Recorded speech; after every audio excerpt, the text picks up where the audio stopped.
sejam bem-vindos à TVD, nessa tarde, nesse meio feriado aqui em São Paulo. Vocês que estão aí em outros estados estão trabalhando, mas sabem que aqui em São Paulo também tem muita gente trabalhando, inclusive nós, para trazer para você a melhor informação hoje, nesse momento tão importante, sobre segurança da informação, privacidade e tecnologia.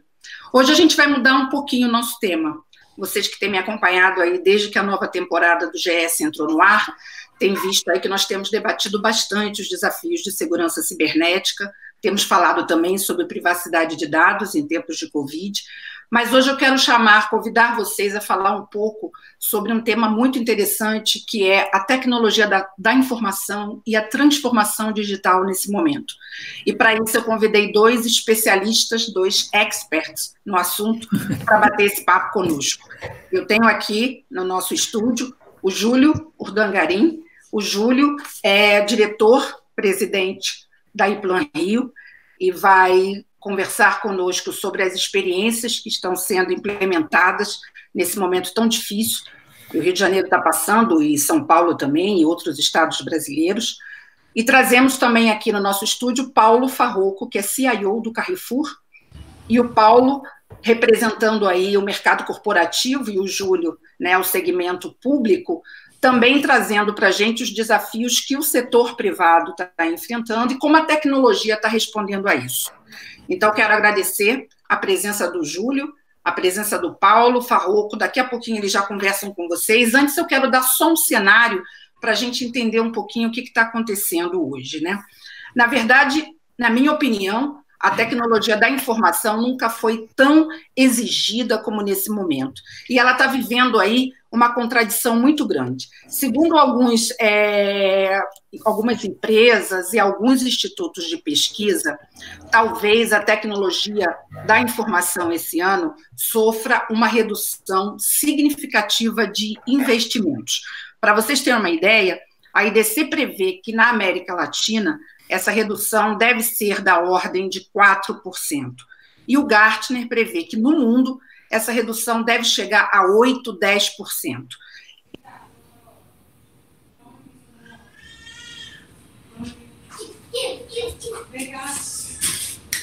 Como Graça? Como que a TI vai responder nesse momento, onde ela está sendo tão exigida? E é justamente por aí que vai começar a nossa conversa com o Farroco e o Júlio. Júlio, as previsões aí são preocupantes, né? Temos um momento complicado, temos aí previsões de institutos especializados, que realmente vai haver uma redução aí nos investimentos, mas a TI está sendo exigida. E aí, como é que vocês estão trabalhando com esse cenário nesse momento?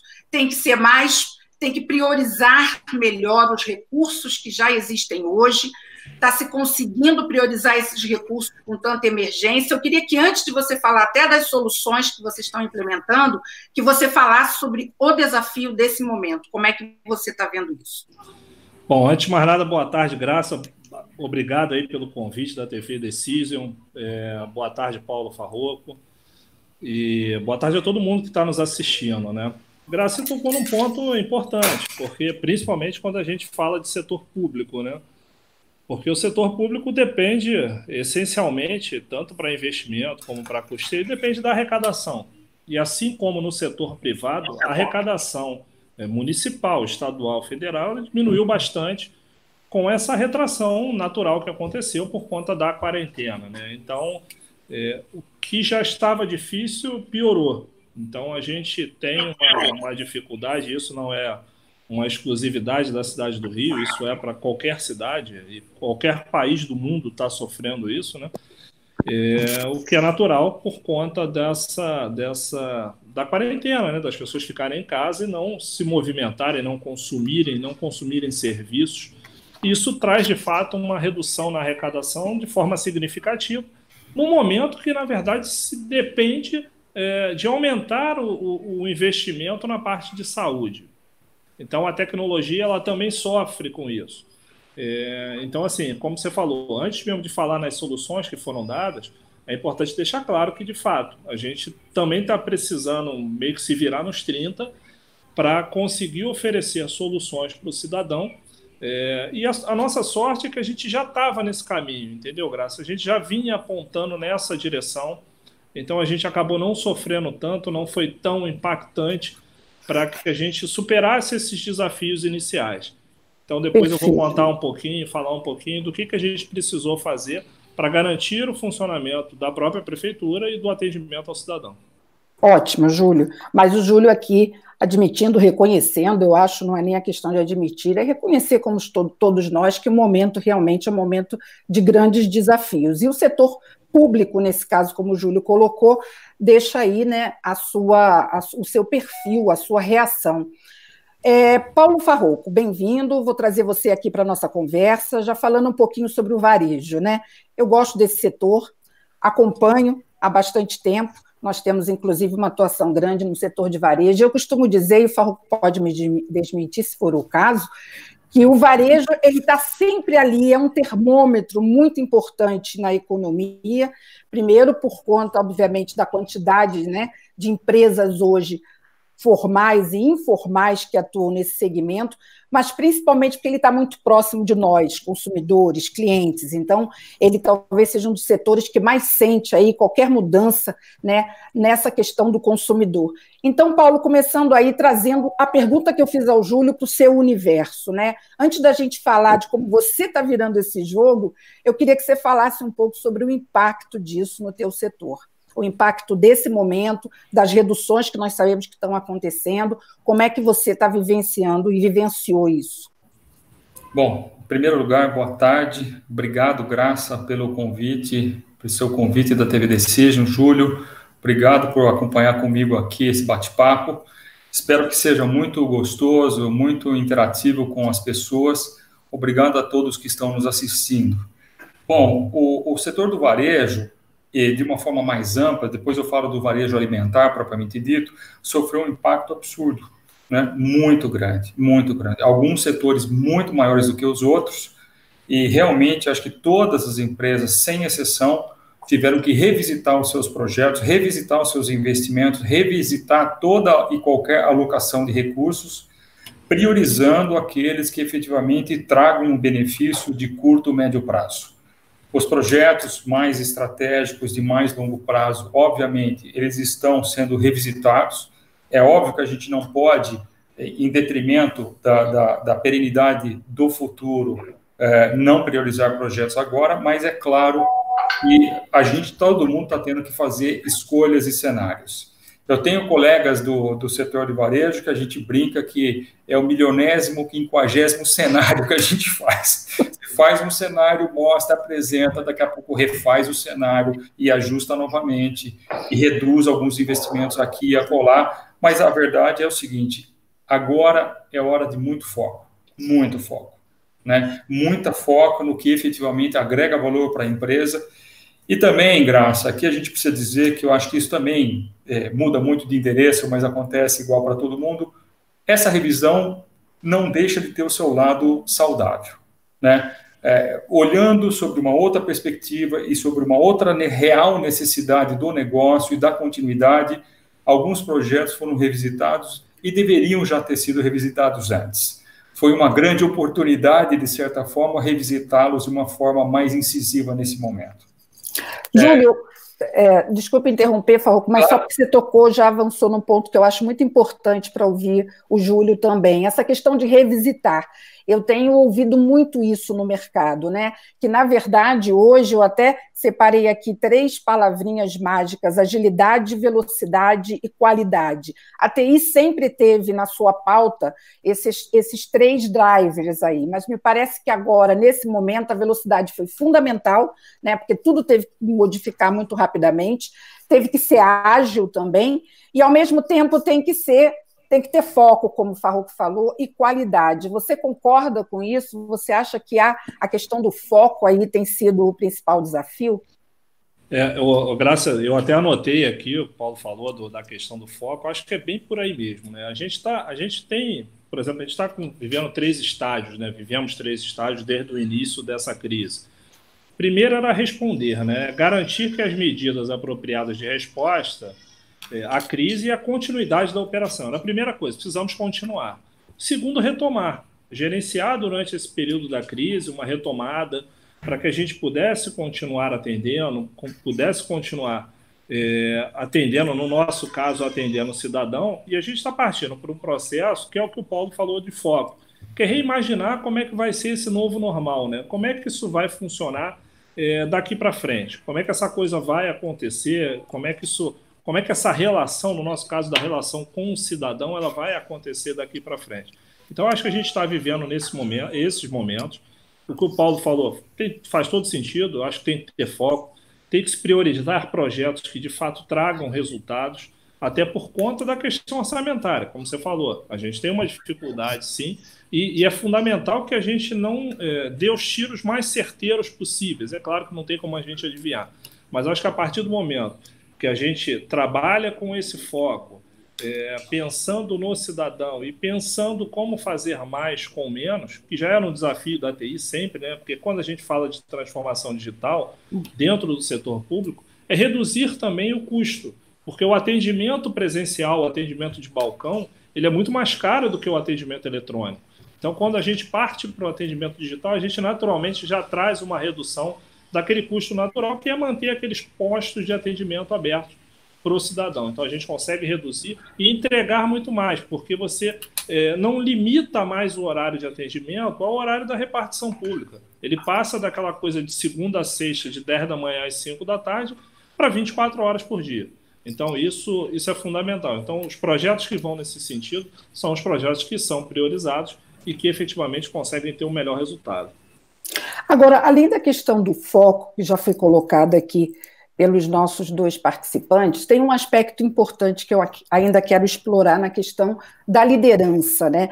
Como o Júlio falou, foi um momento que exigiu realmente, além daquelas questões que eu coloquei, da velocidade, da agilidade e qualidade, uma liderança muito forte. Eu gostaria de saber, do ponto de vista, né, do líder de tecnologia, Farroco, para você, foi um momento, pela experiência que você tem nesse mercado, você falou que já passou por várias crises, mas você diria que essa foi a que mais exigiu decisões rápidas, tudo muito assim imediato? Como é que você poderia compartilhar com a gente esse momento que você viveu na liderança, numa necessidade de gerenciar uma crise e fazer com que a TI permitisse a continuidade dos negócios? Bom, Graça, acho que nesse sentido, acho que está todo mundo aprendendo bastante, né? Porque não tem precedente, não tem nada que aconteceu igual ao que está acontecendo agora. Acho que todo gestor, todo líder está sendo, inclusive, muito desafiado em liderar sua equipe à distância 100%. No nosso caso aqui, nós estamos com 100% da matriz do Carrefour em home office. A gente colocou todo mundo em home office em 10 dias. Serão mais de 2.700 pessoas colocadas em home office muito rapidamente. Não, nesse sentido, a gente já foi desafiado. Mas o líder aí nessa questão, não é a questão somente da distância, mas a questão é que nós estamos vivendo um momento psicologicamente também muito tenso, muito pesado. Então, é papel do líder zelar também pela sua equipe, pela sanidade e pelo engajamento e pelo ânimo que a sua equipe está, e que é uma coisa difícil para todo mundo. Quem é que tem experiência de gerir uma empresa inteira à distância 100%, como nós estamos fazendo isso agora? Quer dizer, então, assim, é uma coisa bastante sem precedente. Então, nós todos que somos líderes estamos sendo colocados à prova para gerir não só a qualidade dos projetos, o andamento, a performance, o orçamento, numa revisão dessa que nós acabamos de falar, mas também esse fator psicológico das pessoas. As pessoas estão reagindo muitas vezes de forma diferente, né? O tempo vai passando, já tivemos aquela primeira onda, aquele primeiro grande impacto de incertezas, etc. E agora começa a ficar todo mundo cansado, efetivamente, com esse isolamento, com essa distância. Está todo mundo aprendendo. Acho que todo e qualquer líder está sendo colocado à prova, não só de tudo que tem que entregar, de como tem que fazer, de zelar pelo orçamento, mas também de zelar muito fortemente pela sua equipe, que é alguma coisa inédita a essa distância. Júlio, nós estamos vivendo um momento muito difícil, né? Sem precedentes, como o Paulo colocou, e no caso do setor público, né, como você, em várias conversas nós já tivemos sobre isso, a importância mesmo da TI, né, não só do ponto de vista da estrutura administrativa que ela serve, né, mas ao próprio cidadão. E o cidadão está num momento realmente muito difícil, né? O Rio de Janeiro está passando por um momento muito difícil, assim como outros estados também estão.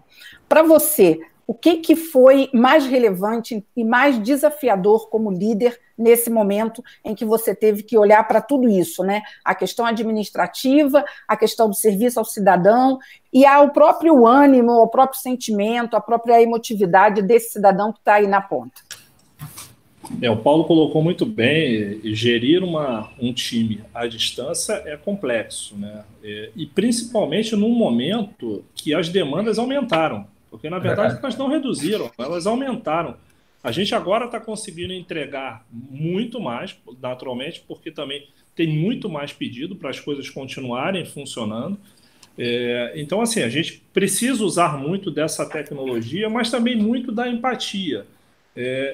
De fato se mostrar preocupado com os nossos funcionários, porque, como o Paulo colocou, a cabeça das pessoas não está 100%, nem a nossa está, nem a deles estão, porque a gente não está num momento de festa, a gente está num momento muito difícil, sem precedentes, pelo menos para a gente. Então a gente nunca tinha lidado com isso, né? Então é complicado realmente. Então a gente tenta manter o engajamento com os funcionários, manter uma relação, claro que não pessoal, mas o contato diário com eles para que a gente tenha consiga manter eles desafiados. E isso vem acontecendo de uma forma bastante expressiva e até me surpreende que a nossa capacidade tenha aumentado com isso, né? Então, é importante que o bem-estar do funcionário seja assegurado, não por isso que está todo mundo em home office, né? Para que ele se sinta seguro, para que ele esteja de fato seguro, respeitando as leis de governo, mas também pensando no que o cidadão precisa. Então, esse processo eu até lembro que logo no início da pandemia a gente recebeu o Paulo deve ter recebido também um meme, né? O que acelerou a transformação digital na tua empresa? Na verdade, foi o Covid, verdade, porque o que a gente vinha planejando, a gente precisou botar em prática num curto espaço de tempo para que tudo continuasse funcionando. E isso deu certo, isso vem dando certo, e isso é importante para que, de fato, a gente consiga garantir esse atendimento ao cidadão, e se eu tiver que listar aqui, a gente vai listar, vou ficar um dia aqui falando do que a gente fez efetivamente para que o cidadão pudesse continuar sendo atendido, assim como também toda a estrutura administrativa da prefeitura continuasse funcionando. E, além disso, né, a gente precisou imaginar coisas novas. Por exemplo, drone falante, por exemplo, um tablet no hospital para aquele paciente que está isolado conseguir falar com a sua família, porque é um momento difícil, ele não recebe visita. Então, assim, são coisas que a tecnologia precisa pensar e botar rapidamente em operação para atender esse cidadão, como você falou, Graça. O Farroco, o Júlio já adiantou aí, vou voltar a ele com alguns exemplos, né, de como o IPLAN rapidamente, né, correu atrás de soluções que talvez não estivessem sendo implementadas. Vocês, no início da nossa conversa, falaram sobre isso, que algumas estratégias, né, foram revisitadas. Então, Farroco, queria que você falasse um pouquinho, além dessa questão que você colocou importante no início, de ter que se adaptar ao modelo, ninguém estava preparado, mas em termos de priorização, que tecnologias ou que soluções você considera hoje que foram fundamentais, que tiveram que ser aceleradas ou talvez readaptadas para que pudessem atender a essa nova demanda? Graça, assim, só dando um preâmbulo também, a gente brinca aqui que a gente está vivendo aquele momento VUCA, né, que é volátil, incerto, complexo e ambíguo, só que a versão 2.0 dele, né, está tudo mais acelerado ainda, né?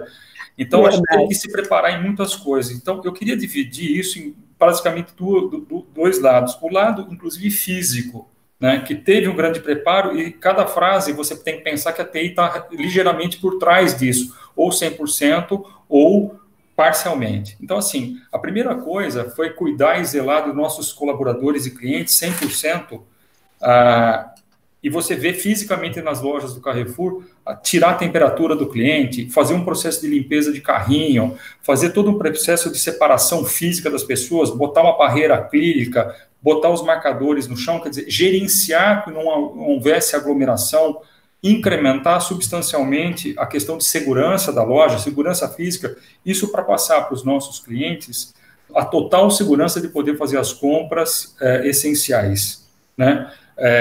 Do lado da tecnologia, Graça, foram uma centena de coisas que a gente fez, foi tão rápido, e que eu queria só dizer isso, que é engraçado que uma empresa mais tradicional, como o Carrefour, que tem 45 anos, se tornou uma startup, né? Ou seja, virou uma startup de repente, porque definitivamente começou a tomar decisões de uma forma muito mais rápida, em comitês, às vezes, muito mais acelerados e fazendo com que as coisas se viabilizassem. Então, desde coisas como montar um televendas atendendo porta a porta os clientes de 60 a mais, criar, ao mesmo tempo, um processo solidário de auxílio seu vizinho que viralizou, né? Criar um processo no contact center, também de ter um atendimento para as pessoas de 60 a mais que não sabem ou não sabiam fazer compras pelo e-commerce para receber na sua casa, para fazer todo um atendimento. A conexão do última milha de um parceiro novo, em um dia nós conectamos com um parceiro novo para fazer a entrega de uma milha, né? Conexão, por exemplo, com um parceiro já existente de última milha que só entregava a parte de alimentar, por exemplo, também aceitar pedidos e entregar o não alimentar, né? A viabilização, que eu acho que é uma coisa que também ficou bastante intensificada a comunicação, a gente inaugurou uma loja dentro do Hospital Albert Einstein em 28 dias. Entre a planta e a inauguração em 28 dias. Quer dizer, é um trabalho conjunto, a TI também está aí, não é só a TI também está aí, mas isso é um trabalho conjunto que mostra esse sintoma de startup. Quer dizer, todas as áreas olharam para aquele desafio e disseram, vai dar, nós vamos fazer.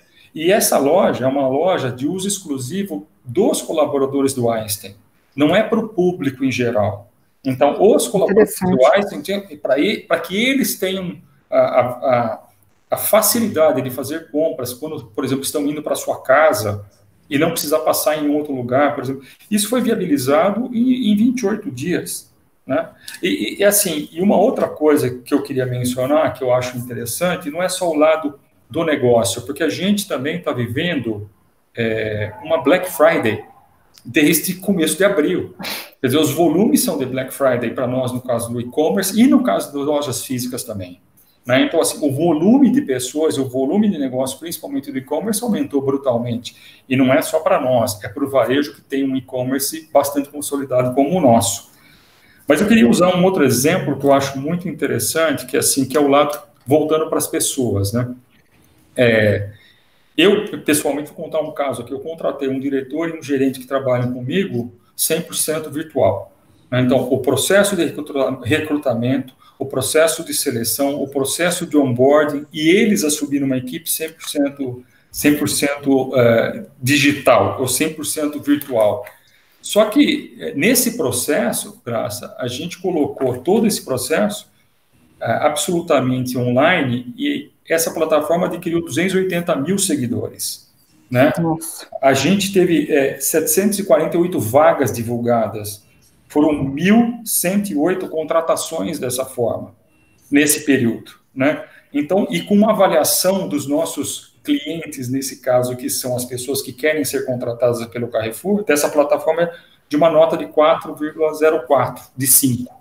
Né? Então, assim, é uma forma muito diferente, ou seja, a gente conseguiu colocar o processo tão simplificado de processos, desde o processo de recrutamento digital, a parte de admissão digital, completamente. Então, eu fico pensando como tem certas coisas que vieram para ficar. Esse processo de admissão, por exemplo, antigamente as pessoas mandavam o documento em papel. Agora, como é que você vai administrar 417 mil solicitações de emprego, entendeu? Se não fosse pelo virtual. Então, todas essas coisas aconteceram e de uma forma muito rápida. Né? Então, por isso que eu digo, a gente está vivendo esse processo acelerado e nós temos bons exemplos de startups internas, vamos dizer assim. Eu achei muito interessante essa sua colocação e eu queria fazer uma provocação um pouquinho, que eu sei que o Júlio tem aí exemplos para contrapor.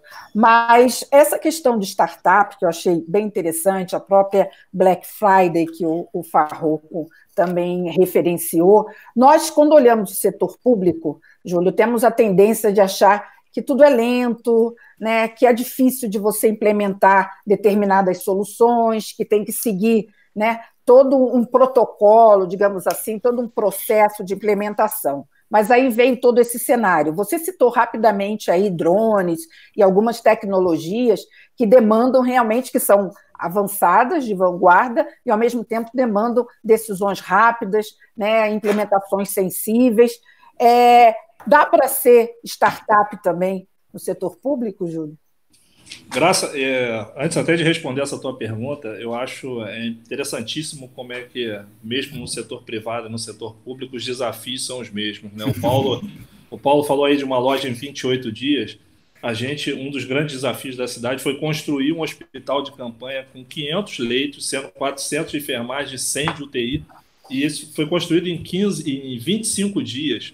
Instalar 15 tomógrafos. Então, assim, a gente precisou também, a parte de tecnologia, porque esses tomógrafos estão todos conectados à internet, a uma central de laudo.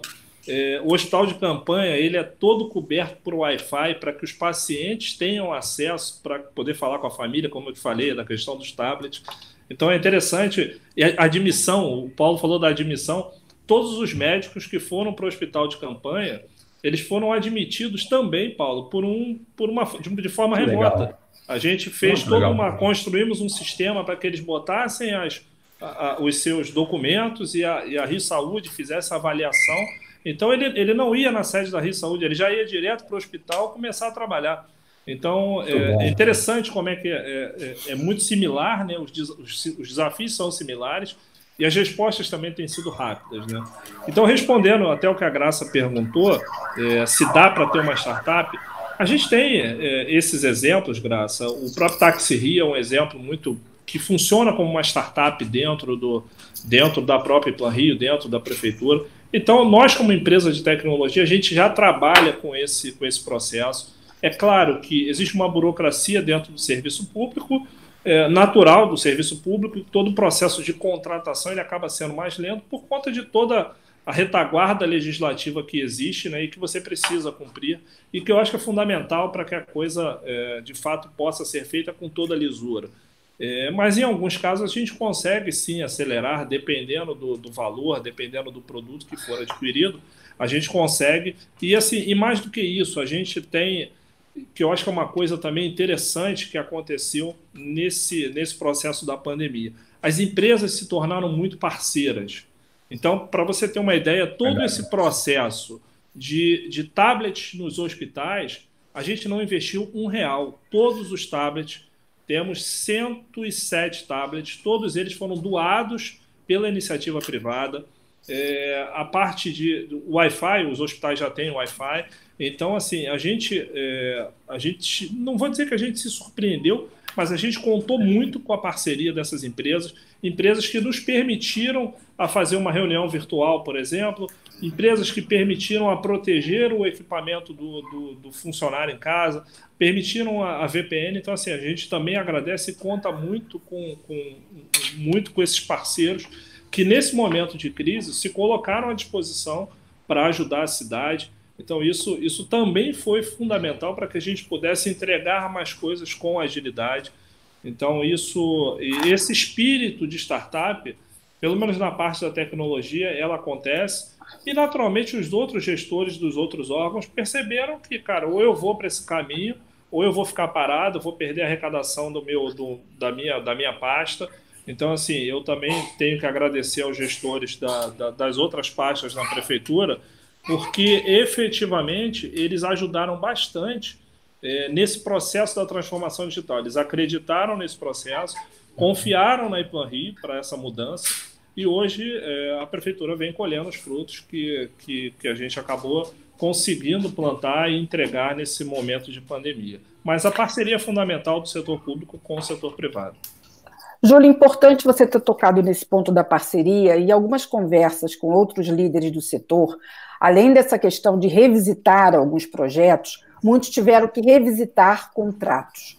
Tiveram que, mesmo nessa correria, sentar e até renegociar. Não sei como no setor público isso pode acontecer, depois eu quero ouvir um pouco o Farroco sobre isso, mas você está citando parceiros, quer dizer, também houve essa talvez boa vontade ou essa predisposição de rever alguns contratos que, obviamente, tinham sido estabelecidos no modelo e agora, diante desse cenário, estamos vivendo uma situação completamente diferente em relação a SLA, entrega e coisas do gênero. Você passou por essa experiência também? Na verdade, estamos passando, Graça, porque a gente, como eu te falei, com a queda da arrecadação, para que a gente possa honrar os compromissos, esses parceiros comerciais também precisam entender esse momento, né? Então, porque eles também estão passando por esses momentos. Então, a gente está fazendo uma renegociação com todos os fornecedores. Hoje, inclusive, foi publicado um decreto do prefeito também nesse sentido. Então, esses fornecedores têm sido parceiros, inclusive nisso, na necessidade de se renegociar contratos, muitas vezes reduzir o contrato, como você falou, estudar um SLA, será que eu preciso hoje de um SLA da forma que eu precisava antes? Exato. Então, a gente está precisando fazer todo esse processo e estamos discutindo fornecedor a fornecedor para que a gente consiga esse processo de redução e efetivamente diminuir o valor desses contratos para que a prefeitura consiga honrar com seus fornecedores. Perfeito. Farroco, para você, também teve esse capítulo, está tendo, na verdade, né? Essa novela não terminou, e isso tem sido algo importante, essa experiência tem sido importante, a indústria os parceiros têm correspondido dentro da expectativa? Graça, acho que assim, varejo, isso é quase que uma constante. A gente não para de fazer isso. Né? Quer dizer, o que aconteceu nesse período que se intensificou um pouco mais e, obviamente, tem uma causa, né? E uma justificativa muito mais tangível, muito mais palpável. Mas, por exemplo, a gente tem dentro da nossa área de governança uma linha específica, uma frente específica de revisitação desses contratos quase que permanentemente. É um processo quase que cíclico, né? Você termina de revisitar. Por quê? Porque a tecnologia também evolui. Quer dizer, o que tinha um determinado valor, porque era o valor razoável ou padrão daquele momento, com a evolução da tecnologia, você tem outros entrantes, você tem outras soluções e você tem outras ofertas. Então, o visitar ciclicamente é uma coisa que é quase que natural da nossa área da tecnologia e, obviamente, o varejo tem muito essa questão da revisão de despesas muito na veia. Ainda mais, de novo, no varejo que eu estou, o varejo alimentar, onde as margens são absolutamente reduzidas, o padrão, o produto é muito comoditizado, de certa forma, é muito comparável, e algumas outras indústrias do varejo possuem margens mais elásticas um pouco. Não é o nosso caso, a gente tem que ficar sempre muito esperto com relação a isso. Nós estamos recebendo várias perguntas de vocês, eu já estou aqui acompanhando, a minha equipe já está me enviando, eu já vou trazê-las, mas eu ainda queria um outro tema importante antes da gente abrir para as perguntas de vocês. É falar um pouquinho de tecnologia, né? Eu prometi que a gente ia falar de tecnologia da informação, de transformação digital, e para não dizer que não falamos de tecnologia, o Júlio chegou a citar um pouquinho, Júlio, alguns aspectos que você considerou importantes, né, que precisaram ser revisitados. Você falou em VPN, né? Acho que o Júlio está tendo algum probleminha. Foi a luz aqui. Não tem problema, Júlio. Eu vou direcionar para o Farroco essa pergunta e daqui a pouquinho a gente já retorna. Beleza. Farroco, a questão é a seguinte: nesse cenário hoje, várias tecnologias que não são, obviamente, novas, estão aí, como você falou, estão sempre sendo vistas e revisitadas, mas elas ganharam um lugar de destaque, né?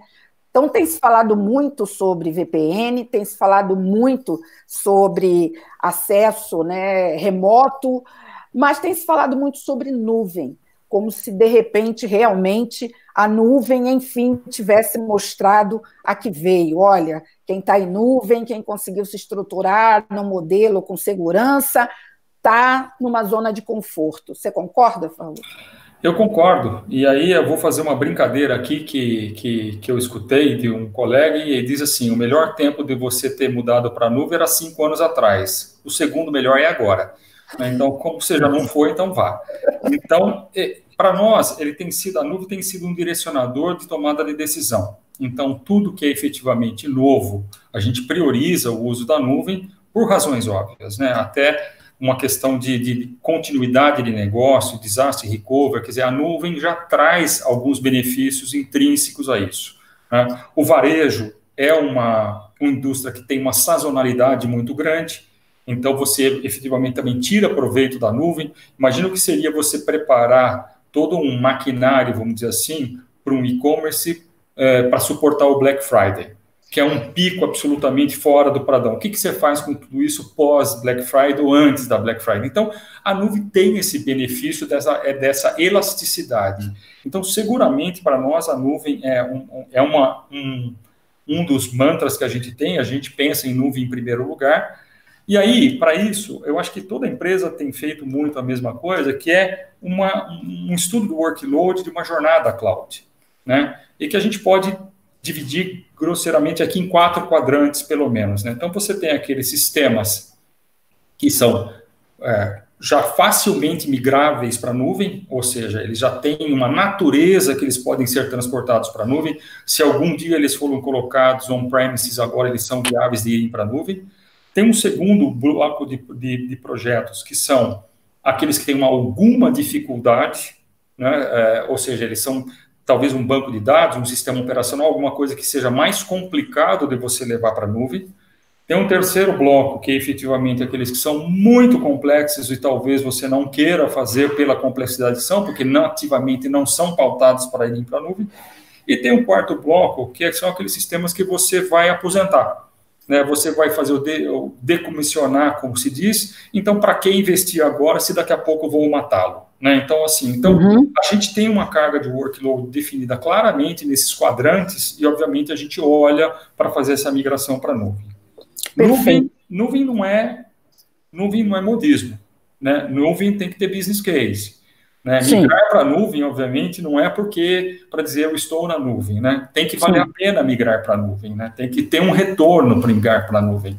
E é isso que o trabalho de divisão nesses quadrantes e uma análise mais profunda de cada um dos sistemas para montar essa carga, esse workload é necessário, né? É assim que a gente tem feito esse trabalho. Perfeito. Júlio, o Farroco destacou aqui, eu estava justamente perguntando sobre tecnologias, né, que estão aí no momento aí de destaque, digamos assim, né, e a gente tem ouvido falar de algumas delas, VPN tem se falado bastante, tem se falado muito de sistemas de geolocalização, tem se falado muito de sistemas de comunicação unificada, e tem se falado muito em cloud. Para você, né, no que você tem atuado e para o IPLAN, que tecnologia você acha que nesse momento você colocaria numa posição de destaque?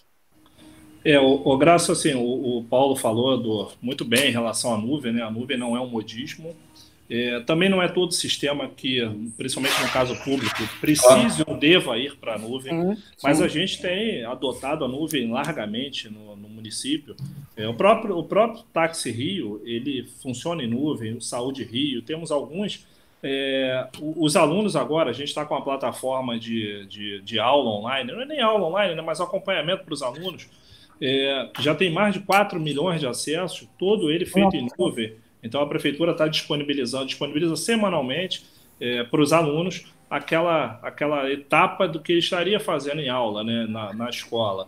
Então, assim, não tem jeito. Para suportar isso, só a nuvem. Não tem como, num data center, do ponto de vista municipal, ou seja, dependendo do privado também, a gente não conseguiria suportar isso. Então, a nuvem, como o Paulo falou, e depois, naturalmente, talvez eu não precise desse espaço todo, né? A gente tem muita coisa que é sazonal. Então, por um determinado período, eu teria que fazer um investimento muito maior para estar rodando um mês aquilo ali naquela capacidade máxima e depois passar ocioso boa parte do tempo. A nuvem não, a gente consegue gerenciar muito bem isso. Mas, falando de outras tecnologias, Graça, principalmente no setor público, acho que uma coisa que veio para ficar, e o que eu estou achando muito legal também, não sei se o Paulo vai concordar comigo, é que muita coisa vai ficar de legado. A gente está fazendo algo agora que vai ficar como um legado. Um ponto importante, telemedicina, por exemplo, sempre foi um tabu, essa questão da telemedicina, do atendimento, mas muitas vezes um cidadão ia a um posto de saúde apenas para revisitar a receita dele, revisitar um atestado médico, que não necessariamente ele tinha um contato, às vezes nem só no olho a olho mesmo com o médico. E hoje, com essas tecnologias de videoconferência, é possível fazer esse atendimento. Então, o município vem adotando já isso também como um processo de atendimento, mas eu tenho certeza que isso fica como um legado. E falando de telemedicina, é um baita legado, né? Porque você consegue efetivamente manter esse atendimento no pós-pandemia. Então, acho que isso tudo também vai servir para isso, né? Por tudo que a gente está passando, a gente está conseguindo ter um outro olhar, quebrando alguns paradigmas, e aí não é só setor público, não, público e privado também. Verdade. E isso vai ficar como legado. Eu acho que a gente vai ter uma outra visão, um outro olhar e uma outra forma de atender daqui para frente. Então, eu acho que tecnologias como nuvem, ok, mas também a parte de videoconferência, a gente tem feito também muitas soluções para videoatendimento de cidadãos que precisavam retirar uma certidão para um determinado imóvel. Então, ele está sendo feito esse atendimento remoto. Então, assim, acho que a videoconferência, para a gente também, no setor público, ela foi uma tecnologia fundamental, além da VPN, como você falou, além da nuvem, mas eu acho que destacar a questão da videoconferência para a gente é fundamental, porque ela nos proporcionou manter boa parte do funcionamento e da capacidade de atendimento para a Prefeitura do Rio. Perfeito. Pessoal, eu já vou passar para você, Farroco, mas assim, eu tenho que começar a trazer as perguntas, porque o nosso tempo está correndo, e agora a gente vai fazer um ping-pong aqui, né? Deixar a gente vai falando, Mas nós passamos aqui, muitas perguntas, né, já foram respondidas. Eu vou selecionar aquelas que não foram ainda, que eu acho importante trazê-las. O comentário da Gabriele Camilo, que vira uma pergunta: eu sou cliente Carrefour, e apesar de ser acostumada a fazer supermercado online, me senti segura em ir até a loja perto de casa para fazer compras para minha família. Eu acredito que daqui para frente teremos realmente um novo jeito de fazer compras em supermercado, um mix de online com físico. Então, a pergunta, Farroco, até que ponto você acha que, após pandemia, é difícil fazer previsões, mas o quanto você acha aí que realmente vai reverter ou vai avançar esse processo de compras online daqui para frente? Graça, na minha opinião, e é uma opinião quase que pessoal mesmo, porque não é um estudo muito profundo em cima disso, é o seguinte: a gente teve um pico muito alto de compra online e o custo... Deixa eu dar um passo para trás. O Carrefour vinha ensinando, de certa forma, os clientes a comprarem produtos alimentícios in natura online. Que é uma coisa... O brasileiro está acostumado a comprar pizza, a comprar comida, essa parte nós já acostumamos. Mas comprar, por exemplo, a alface, o tomate, a fruta, a carne, o insumo, vamos dizer, o produto in natura, não era uma coisa tão divulgada ainda. Quer dizer, quando a gente diz tão divulgada, é percentualmente frente à massa, à população. Então, a gente vinha fazendo um trabalho educacional, educando as pessoas a comprarem. O que aconteceu? Teve um boom desse negócio e as pessoas aprenderam a fazer isso mais rápido, até por uma questão de sobrevivência, de não ir à loja, de efetivamente evitar o contato, etc. Então, obviamente, esse número subiu muito e, na minha opinião, ele vai voltar a cair um pouco, mas nunca no patamar que era. Então, a gente conquistou um patamar que eu acho que não é o pico, né, naturalmente, porque as pessoas vão querer ter um contato social também, com toda a segurança. Agora, sim, muito me alegra essa pessoa estar dizendo que percebeu isso tudo, porque o esforço que a gente está fazendo para deixar isso nítido e claro e seguro para o consumidor é enorme. É enorme. Ou seja, o cuidado com os nossos colaboradores, com os clientes, então são desde túneis que os clientes entram por esse túnel para serem, aspergidos com líquido para poderem entrar mais seguros no supermercado. Tem tantas coisas por trás disso tudo. E, assim, é uma conquista, realmente, das lojas físicas em passarem todas essas questões e as pessoas se sentirem realmente seguras no ambiente físico. Pergunta agora para o Júlio. Qual será o plano, Júlio, para usar toda essa tecnologia e infraestrutura do hospital de campanha pós-Covid? O que dá para aproveitar e distribuir ou redistribuir nos hospitais públicos? Um grande abraço, ótimo debate, Maria Estela. Oi, Maria Estela, obrigado pela pergunta. Naturalmente, todo esse equipamento, né, que está hoje sendo utilizado no hospital de campanha, ele vai ser distribuído nos outros hospitais para aumentar a capacidade de atendimento. Todos os equipamentos que estão ali dentro foram equipamentos adquiridos pela Prefeitura.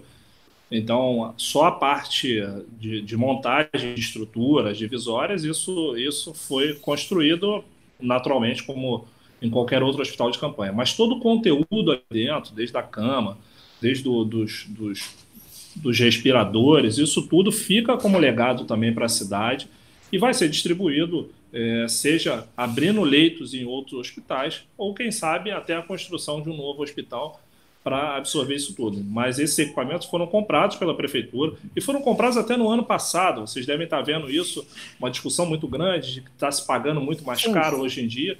E a prefeitura, na verdade, comprou no ano passado, está recebendo agora, mas isso já tinha sido comprado, então a prefeitura conseguiu garantir um preço muito melhor do que está sendo pago hoje, porque hoje a questão da oferta e da procura, ela está levando os preços lá para as alturas. Mas graças a essa compra que foi feita no passado, hoje a gente está recebendo esses equipamentos por um valor lá de trás e está ficando como legado. Então, certamente, ao final dessa jornada, que eu espero que termine logo, a gente consiga, depois que o último paciente sair, distribuir isso nos outros hospitais e certamente a nossa capacidade de atendimento na rede municipal de saúde vai aumentar bastante, mantendo esse patamar que está hoje no atendimento. Perfeito. Farroco, mais uma pergunta, agora do Marcelo Carvalho. Obrigada aí, Marcelo, por você estar com a gente. Como você acredita que será o novo normal para as suas operações? Essa pergunta é bem difícil, né? No varejo, você acha que esse novo normal será apostar mais no e-commerce?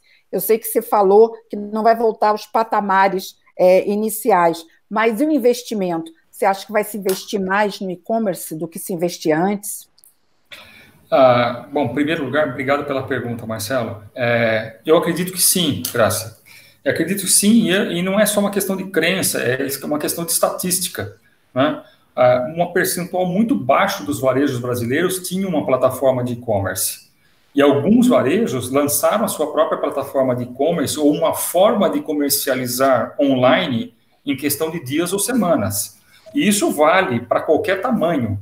Até um mercadinho menor, uma quitanda, que distribuiu via WhatsApp o telefone e o contato para os seus clientes, está aceitando receber pelo WhatsApp mesmo que sejam as compras online e fazendo com que o seu negócio não padeça desse momento que nós estamos vivendo. Então, assim, eu tenho certeza que o investimento no e-commerce vai ser maior, até porque isso é um grande driver de crescimento, né? O crescimento vegetativo, que é inaugurar lojas e fazer esse crescimento, obviamente é muito mais caro do que isso, e você tem que ter volume de pessoas para que esse negócio floresça. Então, eu não tenho dúvida que o investimento no e-commerce, ele veio para ficar.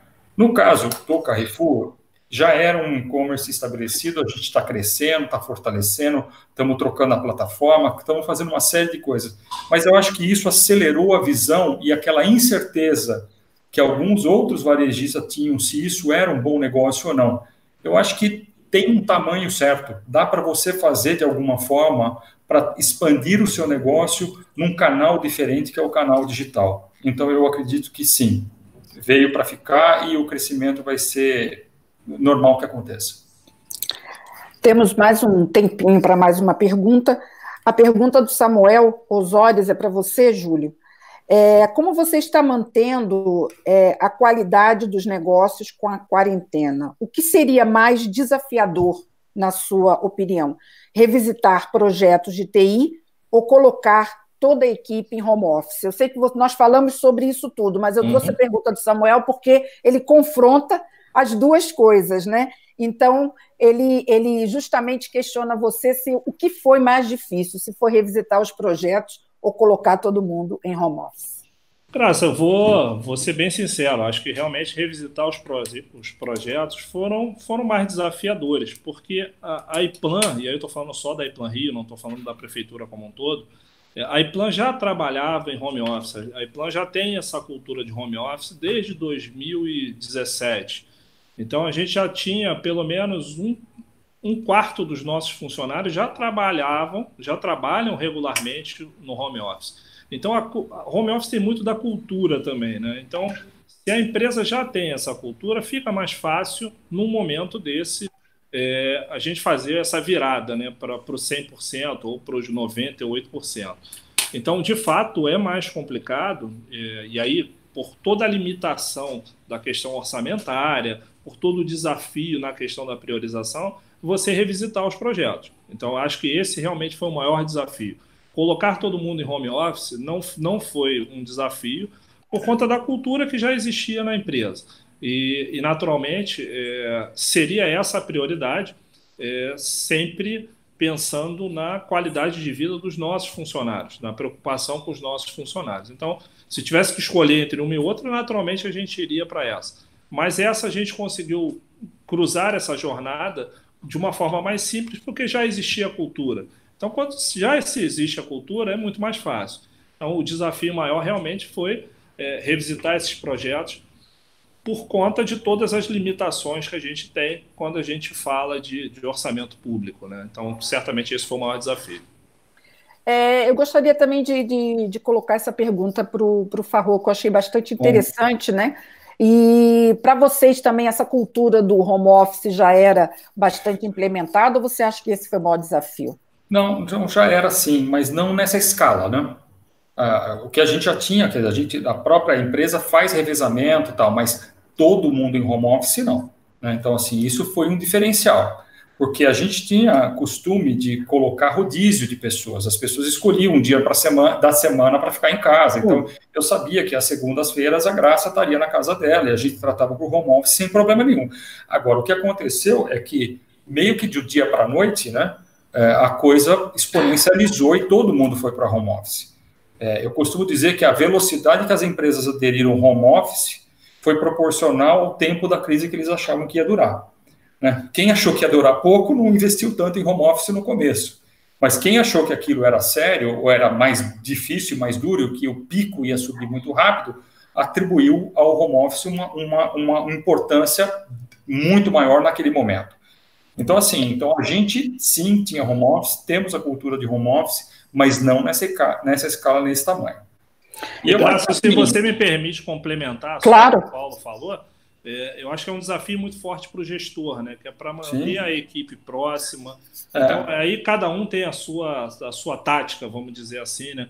Tem gente que faz reunião todo dia com a equipe via uma ferramenta de videoconferência, tem gente que já não faz. Então, assim, acho que o desafio também é muito grande para o gestor. Mas o que a gente vê na prática é o seguinte: empresas que adotaram home office já estão anunciando o seguinte: olha, agora eu vou ficar de home office, porque deu certo. Eu consegui economizar, eu estou devolvendo espaço que eu tinha alugado, meus funcionários estão mais satisfeitos. E aí, se a gente pensar do ponto de vista de cidade, você imagina tirando 20% dessas pessoas, tirando o que eu digo, ficando em home office, quanto que não melhora de trânsito, quanto que não melhora de meio ambiente. A gente está vendo aí os mares todos limpos, a gente está vendo tartaruga na Baía de Guanabara, coisa que dificilmente a gente conseguia ver. Então, assim, as pessoas ficando em casa, a gente está falando só de 20%, não estou falando de 100%, como está hoje, não. Já é um impacto significativo do ponto de vista de mobilidade, do ponto de vista de meio ambiente, transporte público. Então, isso é muito interessante, precisa de fato ser repensado. E, claro, cada gestor vai se adaptar aí para conseguir conviver. Desculpa, Paulo, acabei me metendo. Não, imagina. Não, imagina. Boa, assim. Nós estamos indo para o final, né, mas com certeza conseguimos aqui cobrir a maior parte das perguntas, mas tem uma questão que, na verdade, foi abordada por alguns, por isso eu não vou direcionar para um único, que foi aquela conversa que a gente teve no início sobre os investimentos e a retomada, né? Então, algumas previsões acreditam que realmente essa retomada de investimentos em tecnologia só vai acontecer no ano que vem, e muitos têm colocado alguns setores como setores mais difíceis dessa retomada. E, por acaso, setor público e também o setor de varejo. Então, eu queria ouvir um pouco vocês, rapidamente, agora no final, só olhando para o futuro, qual é a expectativa de vocês em relação a esse novo normal, que já virou um clichê, ou essa retomada? Quer começar, Paulo? Vai lá, Júlio. Fica à vontade. Então, vamos lá. Bom, realmente, vai ser difícil porque o que está se perdendo hoje de arrecadação, e aí estou falando de município porque é serviço não se recupera. Uma mulher que ia ao salão de beleza, ela não vai 10 vezes no mês porque ela deixou de ir essas 10 vezes no passado. Então, esse gap de arrecadação, ele perde, não tem jeito.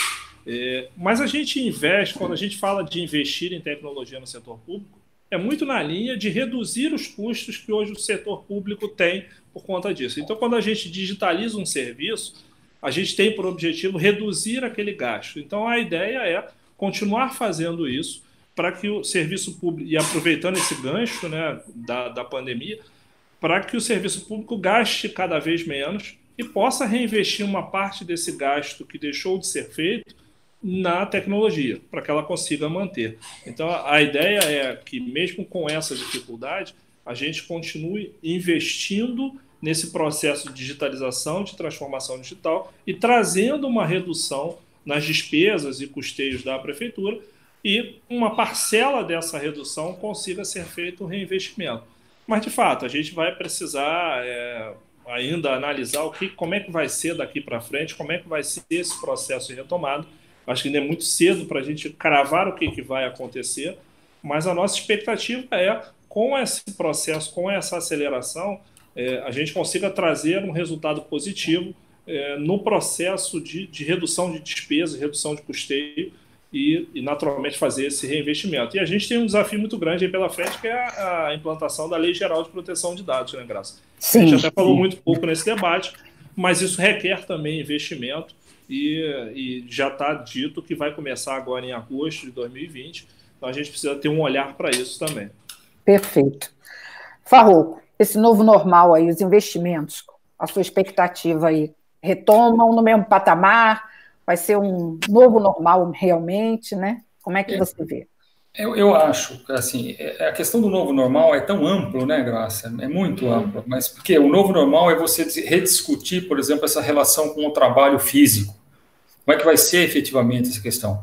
Isso tem um impacto nas cidades, que tem um impacto em locação de pessoas. Quer dizer, hoje a gente tem espaços que, por exemplo, a título de exemplo, onde cabem 10 pessoas, potencialmente nesse mesmo espaço físico vão ter que caber 6 ou 5 por causa do espaçamento. Então, como é que fica essa relação? Então, você tem um impacto no trabalho, você tem um impacto nas cidades e você tem um impacto principalmente em talento. Quer dizer, hoje você está vendo que remotamente você presta serviço para onde você quiser. Então, esse novo normal vai direcionar muito para esse tipo de coisa, né? Você rompe efetivamente uma barreira de contratar pessoas que estão à distância. O Carrefour fez uma parceria com uma entidade que a gente vai formar 25 mil pessoas em tecnologia da informação, em linguagens de programação, e a gente recebeu um dos primeiros questionamentos do tipo assim, mas vocês aceitam que eu trabalhe da minha cidade? Ou seja, então já mudou, quer dizer, então o home office nesse sentido, o trabalho à distância, já é, entre aspas, um novo, e a resposta é por que não, né? Então, isso é uma coisa. Outras coisas que a gente falou de um novo normal, de coisas que vieram para ficar, e eu espero que essas fiquem, é esse conceito de startup, da tomada da decisão mais ágil, de ser mais focado, mais rápido, né? Então, essa questão de produtividade e eficiência, ela foi muito colocada à prova agora por uma questão de momento, mas isso eu acho que tem de ficar pós-pandemia. Quer dizer, quem conquistou essa eficiência, quem conquistou essa produtividade, quem conquistou essa desburocratização, não quer, porque a pandemia passar, voltar ao patamar que era. Então, esses são coisas que não voltam mais. A gente falou da telemedicina, e quem sabe aí com um aprimoramento, ou também o estudo à distância. Né? O EAD é outra coisa que vem a democratizar muito mais a educação. A gente vive num país que a educação sempre foi um problema, porque nós somos um país continental, e para resolver fisicamente a acomodação de tanta gente é muito problema. Quer dizer, como é que você faz para ter escolas para todo mundo? Todo ano a gente passa, graças a Deus somos um país jovem ainda, que tem muito por formar. Quer dizer, o EAD aperfeiçoado vem a democratizar muito mais esse ensino. Eu vou falar de um caso pessoal. Meu filho está tendo aula à distância, né? E a gente percebe que alguns professores ainda não captaram muito bem como é que faz. É verdade. É difícil, porque você, efetivamente, muitas vezes, vamos pensar no nosso mundo aqui, você está numa reunião presencial, você lê o body language, você escuta um feedback, quer dizer, você se adequa, quer dizer, muitos professores, imagino que estavam acostumados a conduzir sua aula dessa forma, a ler um pouco da plateia, a ler um pouco dos alunos. Mas, estando à distância, como é que faz para... Então, quer dizer, é uma curva de aprendizado Sim. Eu acho que, por exemplo, mas eu acho que é um bem que, se bem trabalhado e se evoluído, e se os professores treinados, etc., eu vejo isso com muito bons olhos, porque é uma democratização do ensino como um todo. Aquele professor que dava aula, a título de exemplo, para 40 alunos, pode dar para 400 alunos. Amplifica, né? Amplifica de alguma forma. Então, eu acho complementa, né? Complementa. Sim, também. Então, eu acho que se isso é parte do novo normal, por exemplo, como foi falado, o ensino à distância e também o trabalho à distância, então, para que morarmos todos aglomerados numa cidade grande? Você pode muito bem viver melhor em lugares mais distantes. Quer dizer, então, isso se desenha efetivamente, talvez, para uma aceleração do que estava desenhado para acontecer, talvez, em 5 anos ou mais. Deu uma acelerada muito forte agora, né? Espero que esse novo normal positivo, né, venha para ficar. Né? É verdade. Com certeza, tomara. Bem, nós vamos terminar o nosso programa, claro, agradecendo a presença do Paulo Farroco, CIO do Carrefour, que se prontificou a estar aqui durante esse tempo, compartilhando aí suas experiências, suas visões. O Júlio Urdangarim, da Implan Rio, diretor-presidente, que também colaborou conosco aqui, trazendo diversas experiências, nos atualizando aí em relação a vários investimentos e ações que estão sendo feitas aí na Prefeitura do Rio. Mas eu também quero trazer um comentário da nossa plateia. A Gabriele Camilo, que está com a gente aqui desde o início, ela fez um comentário muito importante. O melhor de tudo isso é o próprio brasileiro. Todo mundo se ajudando até na tecnologia, com parcerias, doações.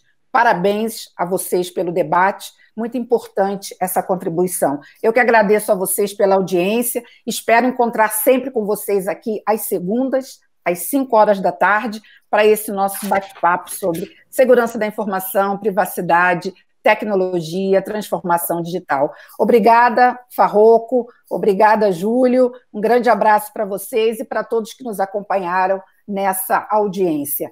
Até a próxima segunda. Obrigada. Obrigado. Muito obrigado pela oportunidade. Obrigado, Paulo. Obrigado, Júlio.